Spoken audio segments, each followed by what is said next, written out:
Welcome back, everybody, to another episode of New Agreements. We are still firmly in lockdown here. I got another dodgy haircut from doing it with my own shaver in the mirror. But more importantly than that, I'm very pleased to say that I'm here today with Ray ISON.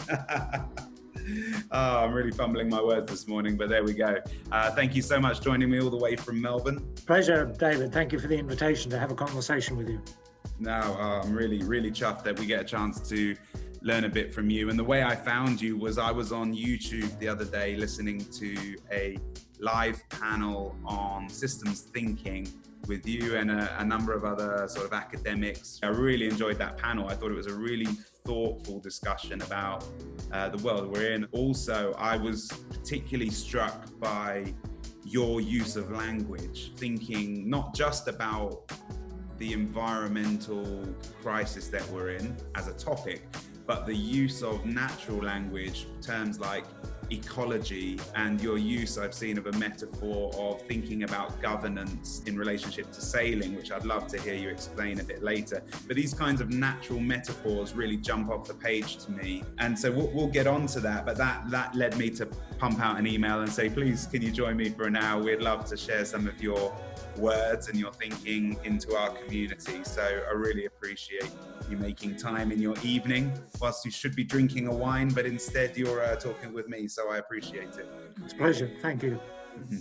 So Ray, why don't you tell us a little bit just about your journey, just for a couple of minutes? What kind of path have you been on, and what are you up to at the moment? And then we can crack into a bit of the content and unpack that language. Okay, well, thank you, David. One doesn't often get these sorts of invitations to wax lyrically, if it turns out to be lyrically in such context. I started life in a rural community in New South Wales, Australia, and grew up in a farming family and pursued early careers in agriculture. And to me, this cultivated what I would regard as a particular type of sensibility that thought about things in terms of relationships, and not only relationships between people, but relationships between plants, animals, soils, markets, contexts, etc. And when I went off to university and encountered both economics as a subject and I guess a scientific view of agriculture, the curricula and the way it was framed and taught tended to abstract people out of the situation. So in economics, we had at the central tenet of mainstream economics is Homo economicus, the notion of a rational being who makes decisions in a particular way, and a market that operates independently of human action. In production agriculture, we tended to focus on the farm as a biophysical or biological, or even at most an ecological system, which excluded humans from consideration. Humans stood outside the system of concern. So both of these disciplinary lineages, to my mind, didn't deal with people as human beings as I and probably you and many other people experienced them. Mm-hmm. So after many years in academia, I took a turn more and more towards using systems thinking, systems ideas in my work, and so much so that in 1994 I was appointed as Professor of Systems at the Open University in the UK, which is one of the few places in the world that has taught systems to students in a comprehensive and rigorous manner over a long period of time. So I think what you're saying is that in your learning of economics, there was a sort of a definition of how to categorize and how to value a human that was reductive in a way that didn't really capture the reality of the relational existence of humans and I guess the complexity of them. You sort of swiftly move on then you moved on to systems thinking, obviously did incredibly well. It's an amazing position to hold with the Open University, but why was that a natural leap? Like, why does that help solve the problem that you had with the paradigm that you were offered, if you will, through the disciplines you had heard previously? Well, driven by a set of systemic factors, actually.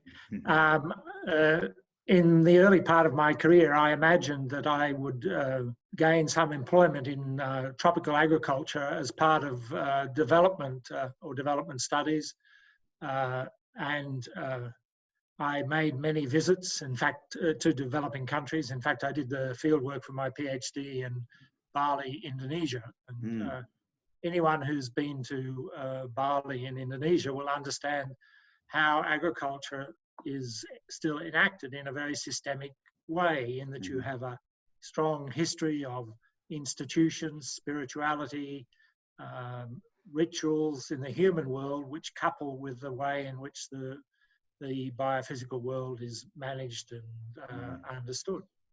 But what I encountered in these experiences was that much of what was done in the name of development by Western aid agencies was ill-conceived, poorly framed, and didn't involve local people in the framing and construction of what was at issue. And so I was influenced by the work of Robert Chambers, who described this practice as what he called development tourism. And in a way, that situation hasn't changed greatly. Most of what is done under the auspices of development, in my view, are done with the interests of the developer at the forefront, rather than those who would be developed. And it's done often in a short-term way, etc. So failure was one of the driving forces, and I guess as I became more confident, I began to engage with a whole area of systems and cybernetic scholarship, which was not taught in undergraduate curricula, and which over time I became familiar with, and which seemed to me to speak to ways of thinking and acting in the world which were more relevant than the ones I'd encountered in particularly my undergraduate curriculum, for example. What I mean by systems thinking and relational dynamics, it's an example I use quite often. I invite people to think about how walking arises as a particular form of practice. Whenever I ask this question, rarely do I get an answer that satisfies me in the way that I seek to be satisfied by a given answer. Most of the answers I get are from people who say, well, something happened when I was young, or in the life of a young child, I was motivated, or I put a foot in front of the other, and then walking happened. So they see walking as explained in a causal way. Something happens to cause something which causes walking to happen. And I would regard this as the dominant paradigm in which we live in the world, a linear causal way of understanding the world. Whereas if you were to put a hook through my collar and lift me up off the ground, and I was to continue to move my legs, then walking as a practice wouldn't happen. So walking as a practice happens in the relational dynamics between me as an organism, a body with a history and particular biology, and a medium, the floor. And if you take out the relational dynamics between those two, then walking as a practice doesn't happen. Yeah, so it's essentially an emergent property that comes out of the relationship between the two partners in this scenario, which is your body with your feet being the contact point, and the land, the ground, whichever it is that those feet are touching, and together they make the walking thing come into existence. Absolutely. So yes, you've put your finger on it by talking about emergent properties, and you've drawn attention to the feet. And of course, if we carry this forward as a metaphor for our current circumstances, then I, as an embodied thinker, knower, doer, can be seen as, when combined with other humans, as part of a social system, a human social system. The floor, the medium, can be regarded as the biophysical world. We humans walk on the world, in the world, and this is mediated by our walking, what we do when we do what we do. And the shoes we wear can be understood as the technologies or the institutions that we humans invent, and these mediate the quality of our walking. I often say that if I was to wear really stiletto high heels, I would fall flat on my face. So, and many technologies cause us to fall flat on our face because they're inappropriate. I will admit that would be fun to watch you demonstrating that on stage in a lecture now and again.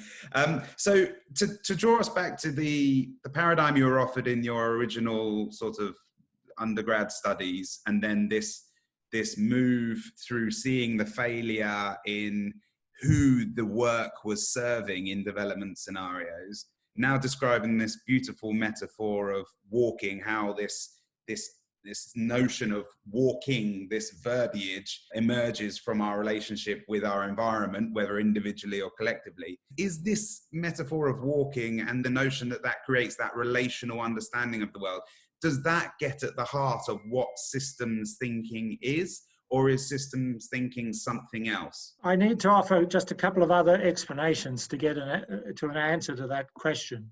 Please. There are two adjectives in English that come from the word system. The word system is a noun. There's a great tendency in the world to think of a system as a thing because it's a noun. And I'll come back and unpack why I think that's a trap that we're in the world.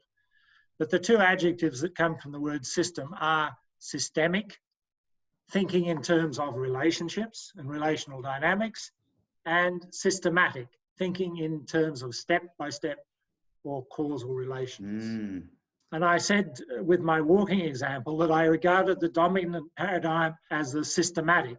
And so I would regard our educational system as being very well entrenched in the systematic paradigm. In the work we do, we talk about trying to break out of the trap of what are called self-negating pairs.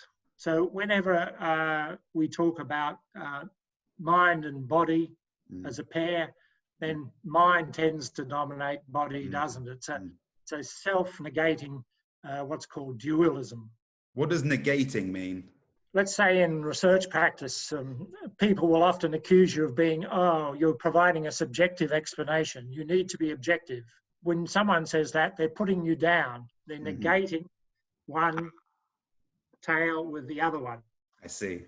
And the other way of treating a pair is to treat it as a totality, as a coupled totality, a bit like the Chinese yin and yang. Together, these two notions make a totality. Just like in ecology, the concept predator and prey combine to make a totality. A predator doesn't make any sense without the concept prey. Yeah. So we would argue that whilst we're embedded in a dominant paradigm of the systematic, it's best to think of how we can play with being both systemic and systematic as a totality. And there are times when it makes sense to be systematic, but the majority of times, particularly in our current circumstances, we need to be systemic, and we need to start off systemically, not systematically, more often than not. And so would you say the ick, the systemic, and the attic, the ick and the attic is the way I'm thinking of it. Would you say that the ick is being neglected in our overall educational paradigm and conversational paradigm, and the attic is being prioritized, and we need to restore some balance? So I would say the systematic is appropriate for certain contexts, but you need to be expanded and be encompassing by the systemic. The systematic sits inside the systemic, and together they make a totality. Now, if we just ground this in current circumstances, so wherever you see a politician or a group of people from the business council or someone else saying, we must get back to a business as usual approach, or we must return to normal, then they're thinking systematically. They're seeing a linear movement back to some past, which is no longer with us, of course. And they're not framing where we want to go in future in systemic terms. And what's the cost of that, though? Well, the cost of it will be huge in the future, and we can perhaps come back to that in another conversation. Because I just want to say something more about the idea of system, which is getting back to the idea of now. In my various books and following other scholars, I've made the claim that one of the constraints we have is that we live in a particular type of language. and that the language we live in uses us rather than us using it. And for those of us who live in noun-dominated languages, we tend to live in a world where we think of things in terms of things rather than in terms of processes. We neglect the verbs, and therefore we neglect our doings. Whereas there are other languages, Amero-Indian languages, other indigenous languages that are more verb-orientated and create a different dynamic, a different way of being in the world, because these languages lead to different understandings and relationships. Do you mind if I just pipe in with an example quickly? Yeah, sure. I've often thought about the word paint, and for some people who haven't thought about verbs and nouns for a long time, I think this is a simple one to get it, and tell me if you think it makes sense the way I've said it. But that if you look at what is paint, the noun, the thing, the substance, it's not a bad inquiry, but you would end up finding out things about paint, like its substance, it's what color is it, what is the biochemical makeup of it, but you're looking at it not in motion or in a process of application, you're just looking at the substance itself. But if you were to look at the verb of what is it to paint, now you're asking a very different question about how is that thing applied to an environment, maybe a canvas or a wall, and what is the process of doing that. And if you were to inquire further, you would learn about painting, you would learn about the act of painting and how to do it well in an interesting way. And it might be a more beauty, like you're exploring technicalities of representing beauty rather than a biochemical inquiry. Does that sort of make sense if I say it like that? Yes, perfectly. In fact, it matches up with another word that I use a lot, and which is design. So a design can be both a verb and a noun. But unfortunately, system doesn't work as a verb. It only works as a noun. And so what one has to do when you use the word system is you have to reflect on what it is that we humans do when we use language. What do we actually do when we bring forth a noun, an object? We make a distinction. And we do this if you look at the young child developing language, and the mother keeps correcting the young child and says, no, a table, no, this is a table, etc., etc. So that the act of making a distinction becomes something that falls into the background of the young child, and it becomes accepted as an entity that exists independent of its distinction over time. If you think of the concept system, well, most people, if you use that word in English, think of what? Something that is interconnected, some particular elements that are interconnected in some way. It raises the question of what is inside a system and what is outside a system. So that implies there's a boundary that has to be made or conceptualized. And what do we do if we create a boundary? If I take a pen on a blank board and draw a circle, what have I done? Most people answer that question that I have created a circle, a thing. But actually what I've done is I've taken a pen for a walk and created a distinction between an inside and an outside, mediated in a relational way by a boundary. So a boundary is always a relational item between an inside and an outside. A system, to my mind, is best thought of as something that we humans bring forth, we create, because we're interested in a set of relationships, and we're interested in those relationships we want to put inside a boundary and not the other ones. Otherwise, we're left with what I call amorphous holism. If we say everything is connected to everything, which in a way it is, but where does it get us if we want to do something purposefully to change or to understand a situation? We have to act in the world to do something about it. Well, going back to what you said about does language use us or do we use language? It almost sounds like you're saying nouns and thingness and boundaries are helpful ways of drawing attention to a certain focus within the interconnected whole, but they are not to be, they're to be deprioritized a little from maybe the throne we have them on, and we are to use them to help us to find health in the whole. Like a microscope, you can look at various different scales very quickly. The microscope is there to be used to draw different boundary in your vision, to draw different insights, I guess, but you're not to be stuck on the certain microscopic zoom and always redundant to it. Yes, I mean, there's a perfect example going on in Australia at the moment. We have a federal system in Australia where the federal government wants children to go back to school as soon as possible, and some of the state governments are resisting this shift. But if you listen to the discourse around most of this, most people see school as comprising teachers and students. Mm-hmm. So they draw the boundary around what they conceive as the school system quite narrowly. They don't regard a whole host of other staff, cleaners, gardeners, other types of people. They don't regard always the interface with the parents. They don't necessarily think of the transport system by which the children have got to get to school, and the aggregation of people in those transport systems. So where you draw the boundary around your system of interest determines on how you understand particular sets of dynamics, and how you understand these dynamics could be crucial to virus control or not, as the case may be. So a couple of quick fire thoughts to make sure we've sort of got a grounding here. Is it right to say that the field of systems thinking is made up of systemic and systematic thinking? When is systemic thinking of most use, or in what environment does it yield most value?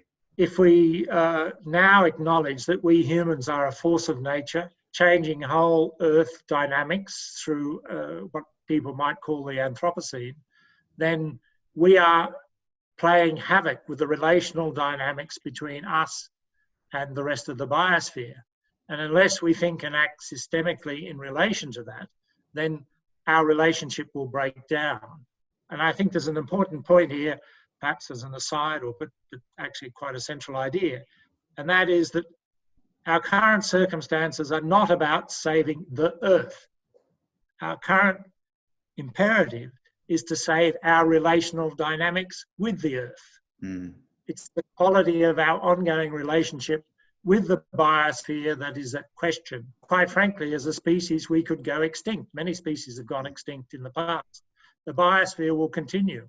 The question is, what is the quality of our relationship with the biosphere as we move forward with other species, for which we have some ethical and more than ethical responsibility, as the Corad virus indicates, because that is essentially a breakdown of relationship in these dynamics. I love systems thinking, and I've, hence why I'm subscribed to those YouTube channels and talk a lot about it with my intellectual mentor, Carl Gombrich.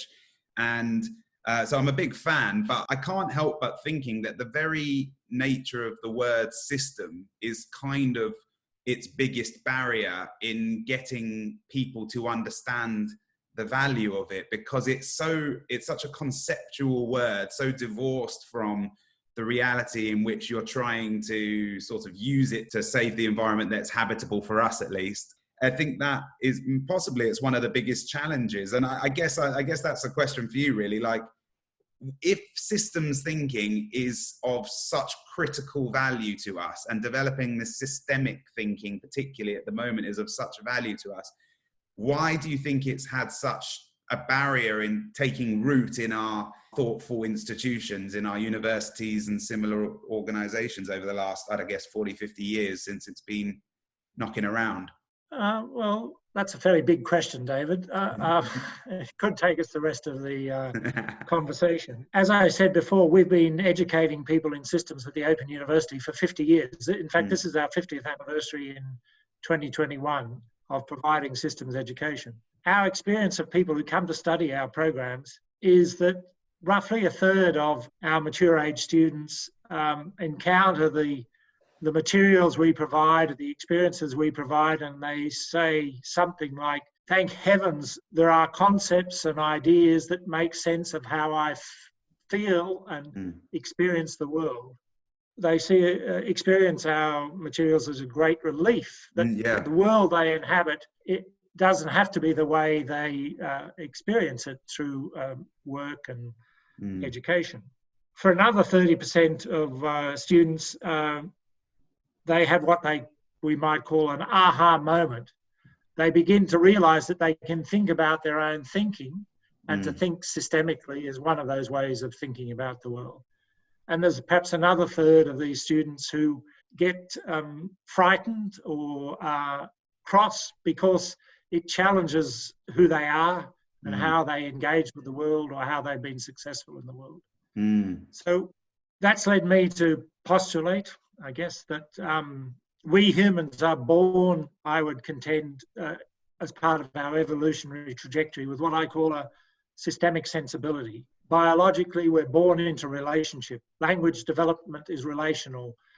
Parenting is relational. All of these things are part of our milieu of our living.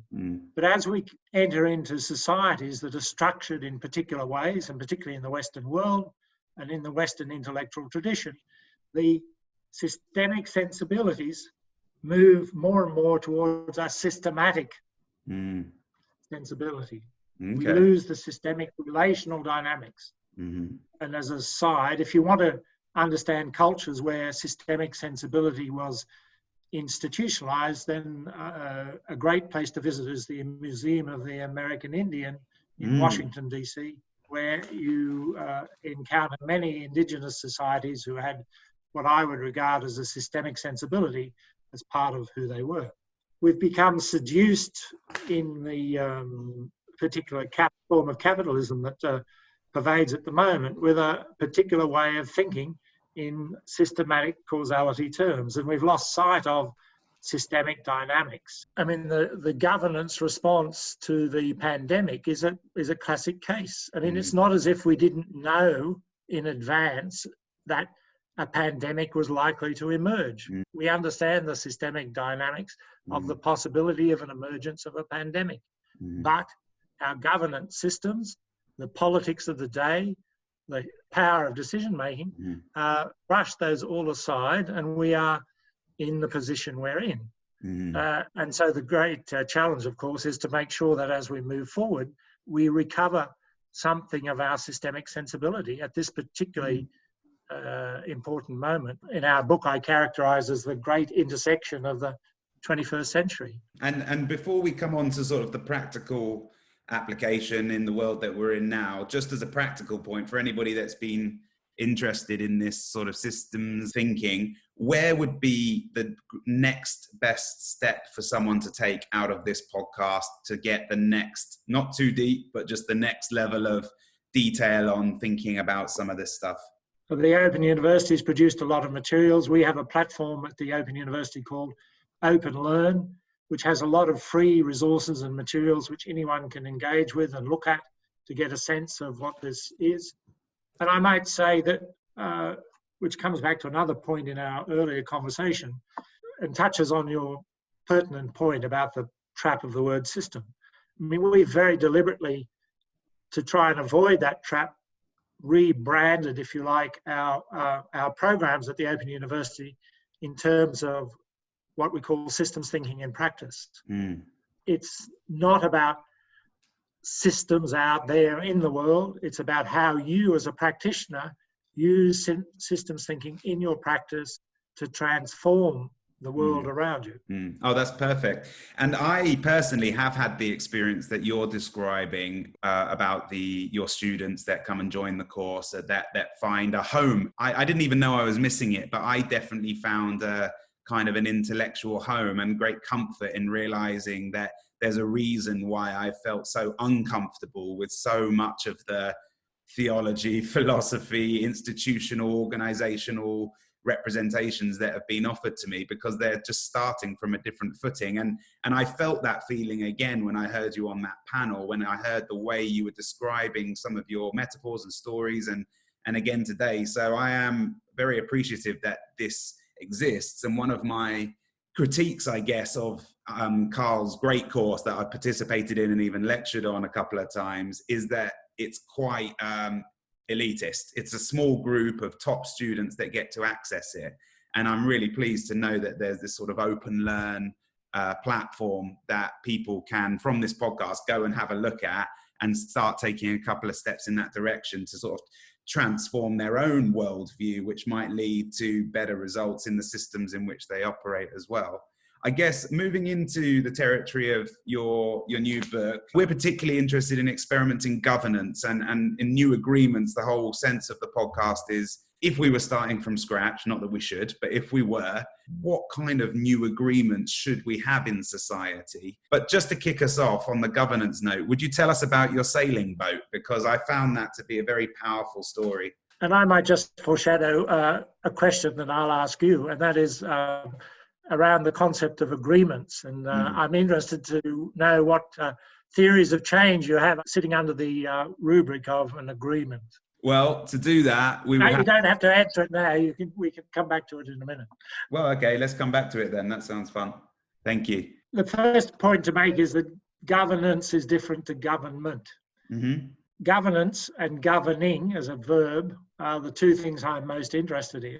If I go back to my walking example and the analogy of a social system coupled to a biophysical system, then I'm interested in how we govern the dynamics between the social system and the biophysical system through the inventions of technology and the inventions of institutions. Now, in the institutional economic sense, an institution is a norm or rule of the game which we humans invent or put into place. Mm-hmm. So in our family, we have meals at 6 p.m. or we drive on the left-hand side of the road, etc. These are all institutions. We humans are great inventors of institutions. If you then come to governance or the act of governing, in our book we draw out 4 metaphors for governing.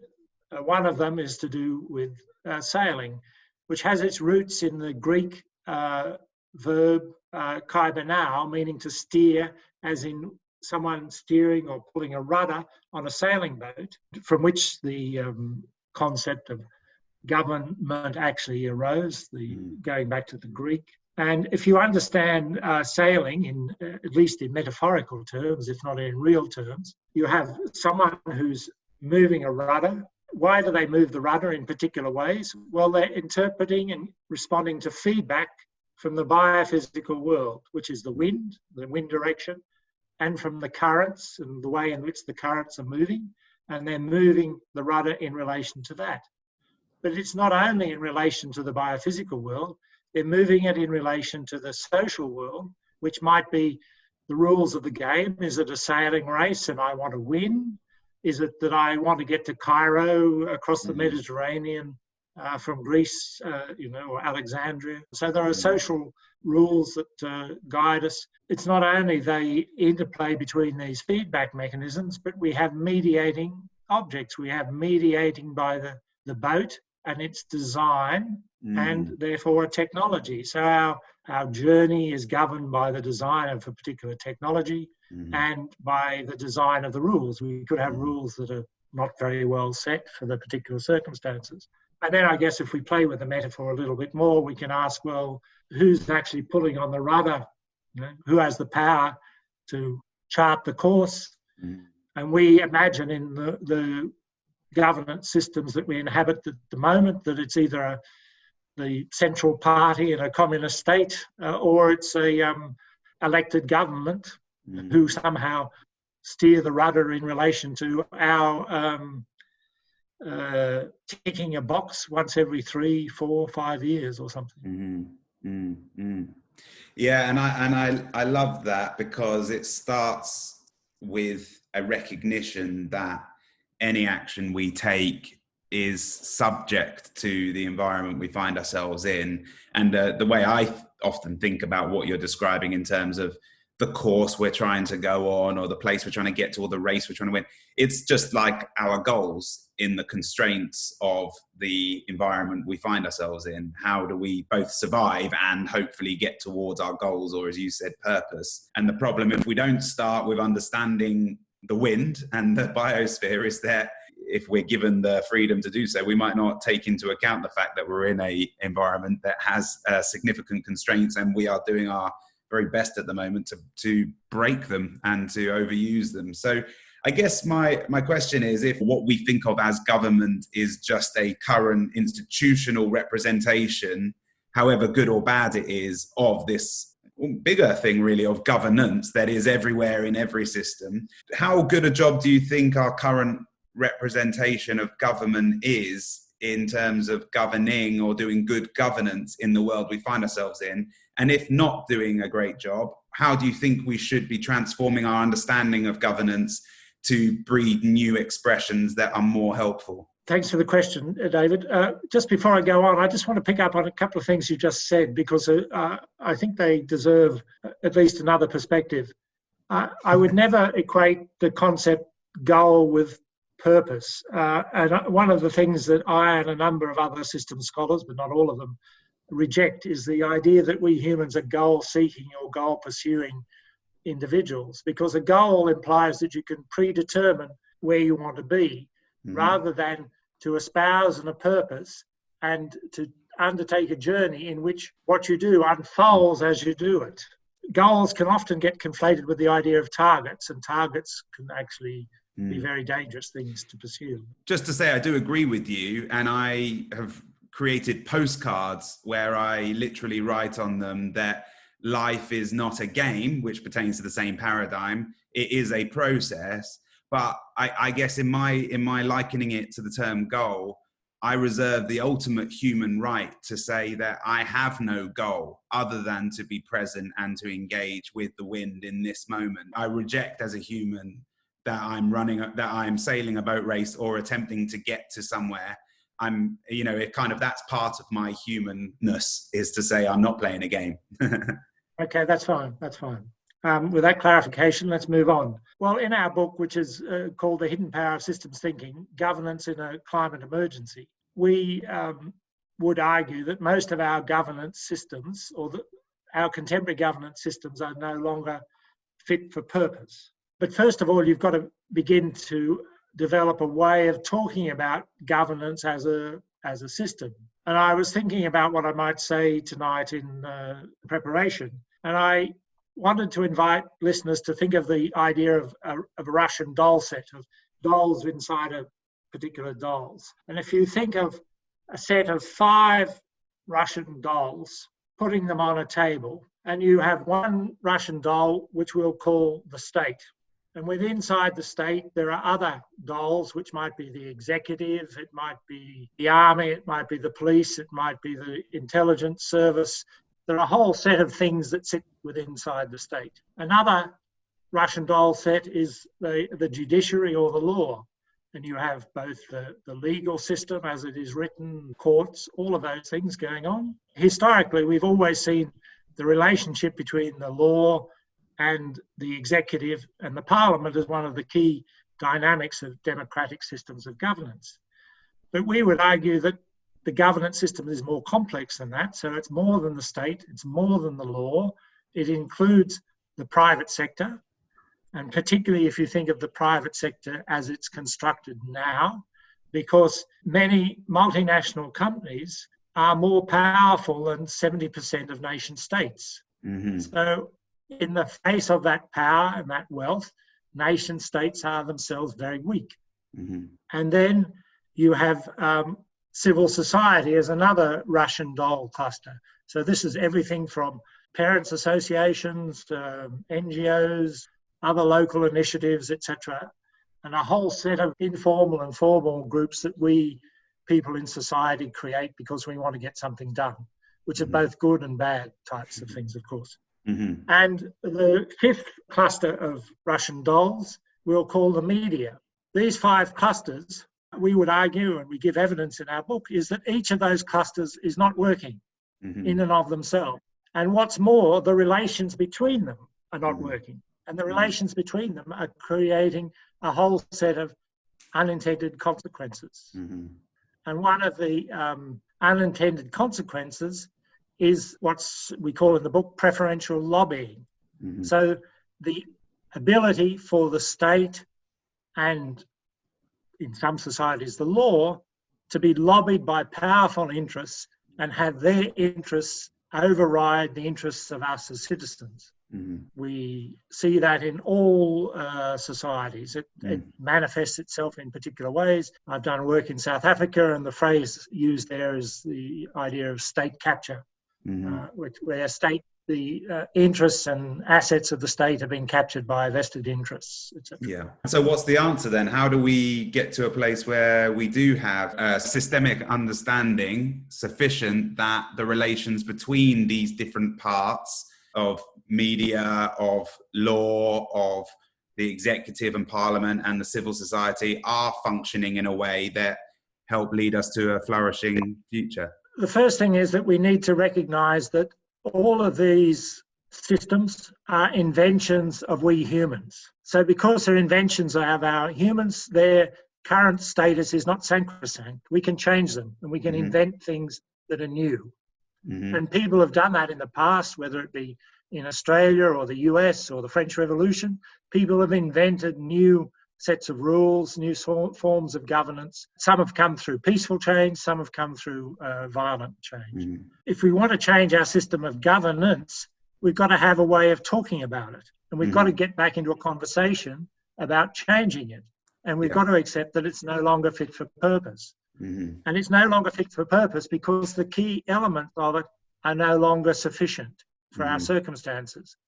And I've already alluded quite a lot to the biosphere, and we've tended to take the hegemony of economic thought and treat the environment in all that we do as an externality or as an add-on, rather than as absolutely central to everything that we do. So the biosphere is not central to our governance systems. Another set of Russian dolls that you want to add is what we call, and is now becoming known as, the technosphere.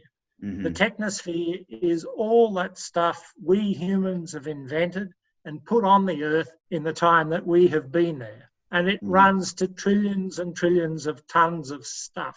It's almost as great as what the earth has created itself.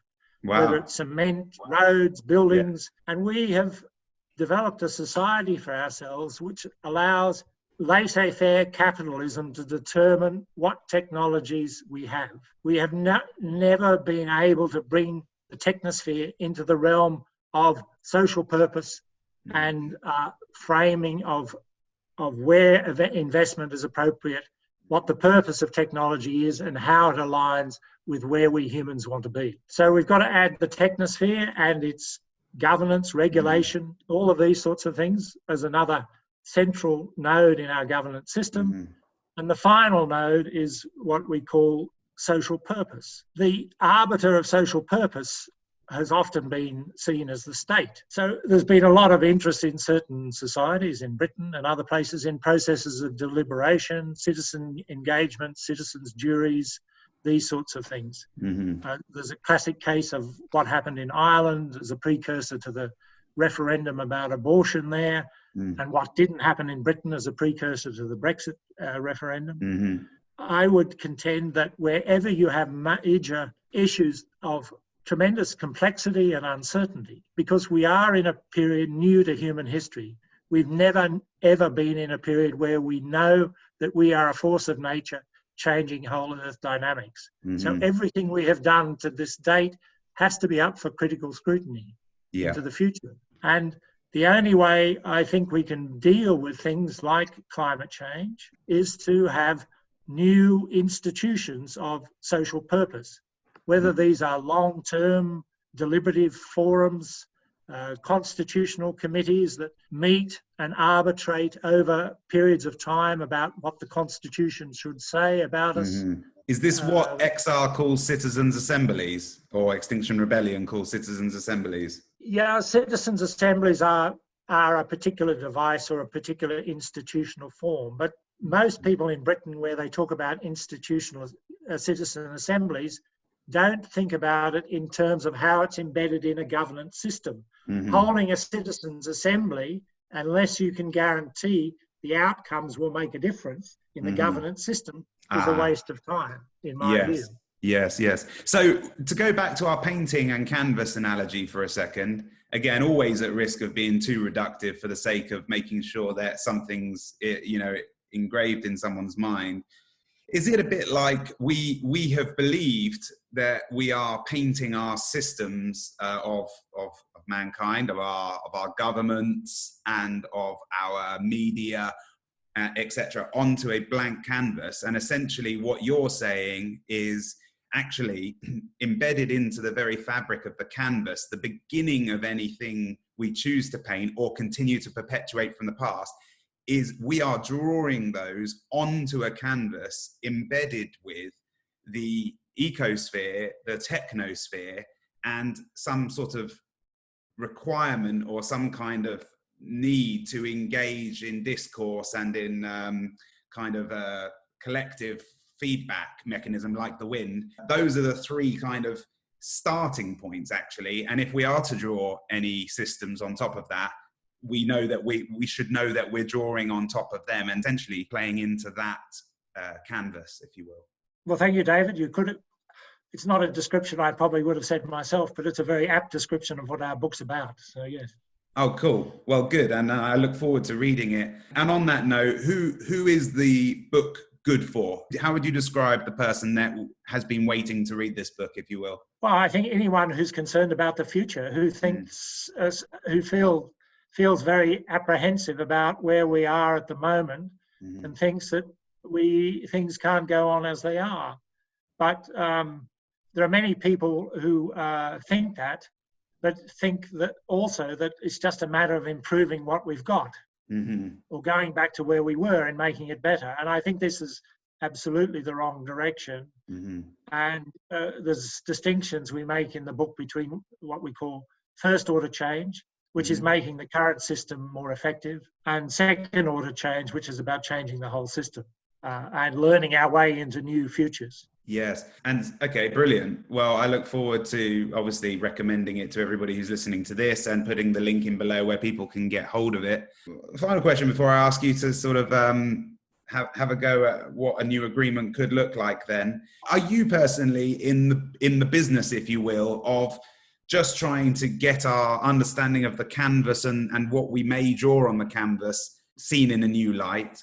Or are you also in the business and spending your time in these groups? Are you trying to build something new and different with some of your time and energy? Or is your role primarily just in the perspective creation for others to go and build? Well, I see my business as a designer of learning systems and someone who participates in learning systems and helps to enact them. And I do that in a range of contexts, whether it be with groups of people trying to govern river systems in South Africa, or to govern human-centred biodiversity conservation in urban areas in Melbourne, or attempting to co-design or co-inquire into water governance, catchment governance in England, and work with our alumni from our Open University program to build greater systems thinking and practice literacy and capability. And the capability is to be able to put these ideas into action to transform what it is that they do. All of those domains are where I try and walk my talk, if you like, if that's a way of putting it. It seems to me no accident that you've been somebody who's both engaged with, studied, and tried to create governance for rivers. For me, rivers have been the biggest teacher in terms of understanding flow and how the movement of things through different governance frameworks and physical and how physical changes create emergent and often unintended properties. So I'm not surprised to learn that about you, because I can see that coming out, how the river has done its work on you, shall we say. Yes, well, that's true. It's also a very dispiriting area where I fear for the ongoing governance of our climate change initiatives, and I fear for the governance of river systems. And I've seen many of them in different parts of the world, or been engaged with them. So I guess that comes to the idea of agreements. I looked at the etymology of the word agendas. I mean, it's a nice word, and it means to lead, to drive, to push, or to give weight to, or to pull together. So I guess, and I'm putting words in your mouth here because I haven't given you a chance to answer my question.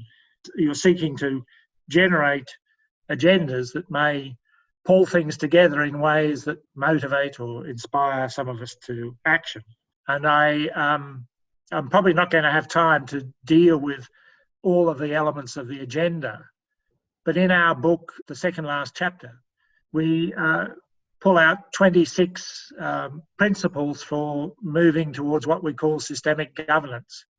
And so I would argue that there is one agenda that we have pulled together to think about how those 26 items could be built into future governance systems. Mm-hmm. So I'd invite people who listen to this or view this thing to look at that.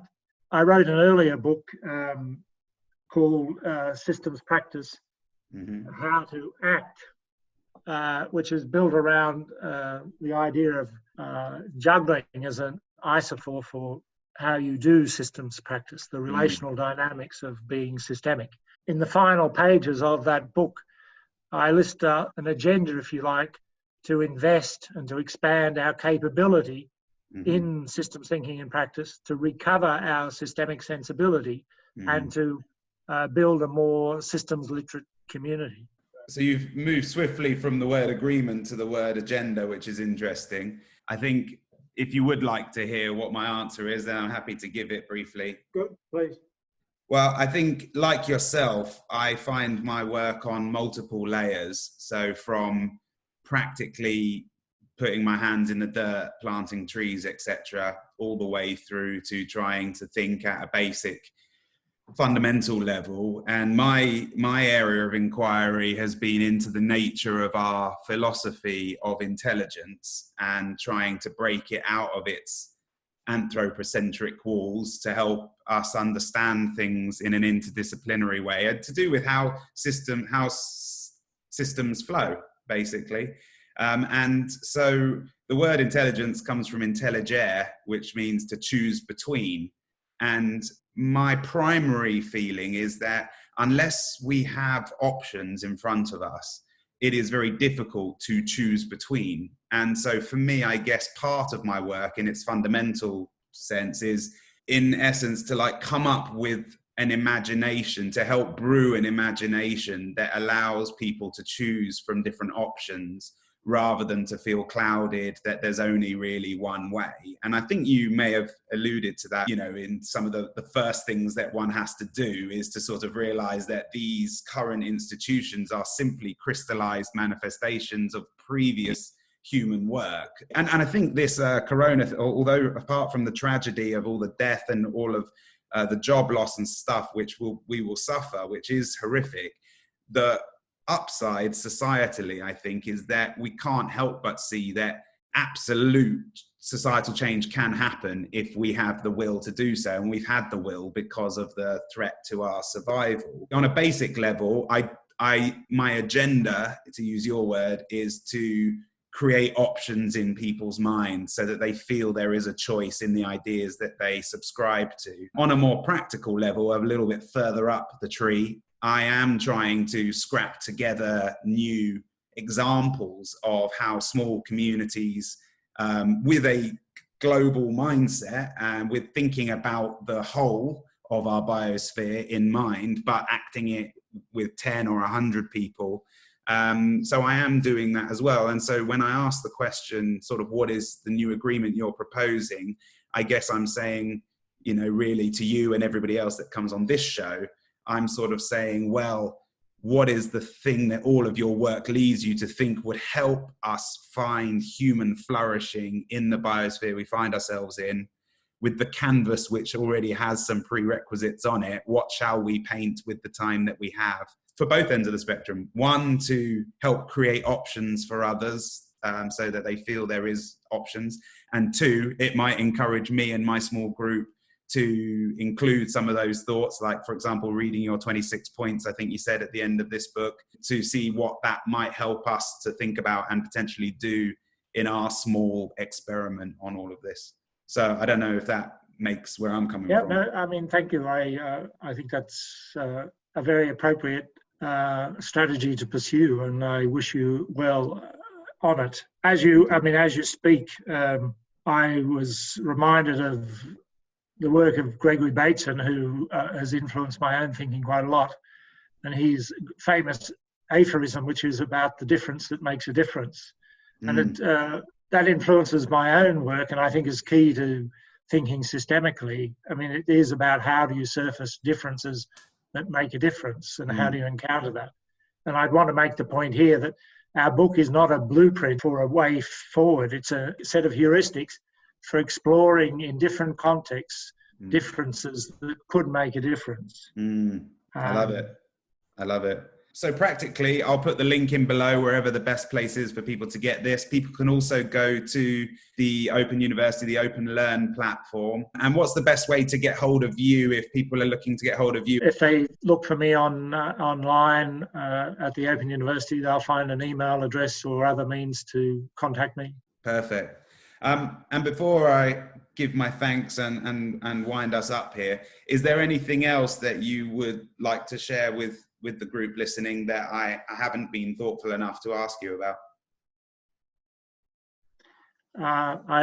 It's a very nice final question. Thank you very much. There's much more that could be said, but I think we've probably said quite a bit as it is. Okay.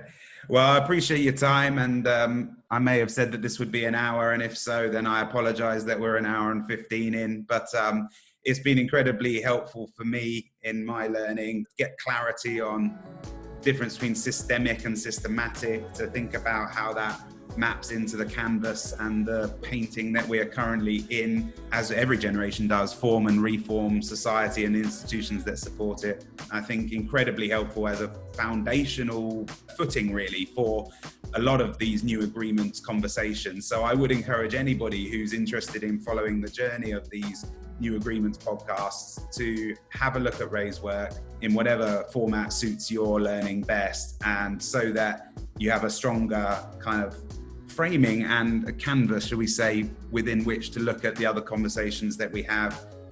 So yeah, nothing left to say really than, Ray, thanks so much for making time out of your evening. I really appreciate it. And that's one of the perks for me personally about this lockdown, has been being able to get hold of people over Zoom that may otherwise be too busy to spend an hour or so with me. So much, much appreciated. I just leave people with one set of thoughts, and that is that systems thinking is not difficult.